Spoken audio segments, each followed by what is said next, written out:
ओम शांति।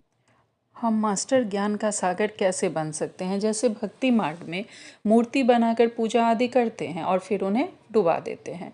तो जैसे हम लोग गुड़ियों की पूजा करते हैं, जैसे गुड़ियों की हमने पूजा की और फिर उसे डुबा दिया पूजा पाठ करके। तो बाबा कहते हैं कि ऐसे आपके सामने जब कोई भी निर्जीव बातें, आसार बातें, ईर्ष्या की बात हो, कोई अनुमान की बात कि हाँ शायद ऐसा ही हुआ होगा, वैसा ही हुआ होगा, ऐसा बात अगर करते हैं, आवेश आदि की बात करते हैं, तो बाबा कहते हैं और आप उनका विस्तार कर अनुभव करते या कराते हो, हम उससे अगर हाँ में हाँ मिलाते हैं, बात करते हैं, तो उन बातों का विस्तार हो जाता है और हम ऐसा फील करते हैं, अनुभव करते हैं या दूसरे को कराते हैं कि यही सत्य है, यही हुआ होगा।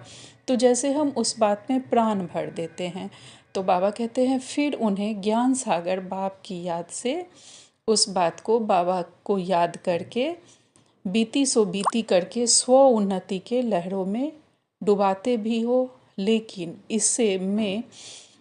लेकिन बाबा कहते हैं कि इसमें हमारा टाइम वेस्ट हो जाता है।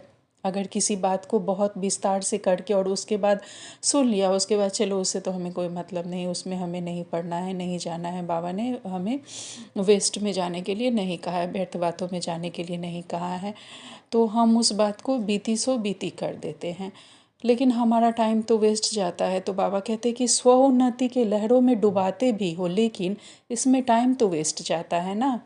इसलिए पहले से ही मास्टर ज्ञान सागर बन स्मृति सो समर्थि भव के वरदान से इन गुड़ियों के खेल को समाप्त करो। तो बाबा कहते हैं कि सदा यह याद रहे कि तुम मास्टर ज्ञान सागर हो, सदा बाप की याद रहे और बाबा की याद से स्मृति सो समर्थि भव के वरदान के द्वारा इन गुड़ियों के खेल को, इस वेस्ट बातों को हमें समाप्त करना है और बेस्ट बनना है। इसीलिए आज बाबा ने हमें वरदान दिया है, मास्टर ज्ञान सागर बन गुड़ियों के खेल को समाप्त करने वाले स्मृति सो समर्थ स्वरूप भव। आज स्लोगन में बाबा ने कहा है, जो समय पे हमारा सहयोग करते हैं उन्हें एक का पदम गुना फल मिलता है। कहते हैं सच्चा मित्र वही है जो समय पर सहयोग करता है। तो अगर वैसे हम हैं तो हमें एक का पदम गुना फल मिलता है। अच्छा, ओम शांति। शुक्रिया बाबा।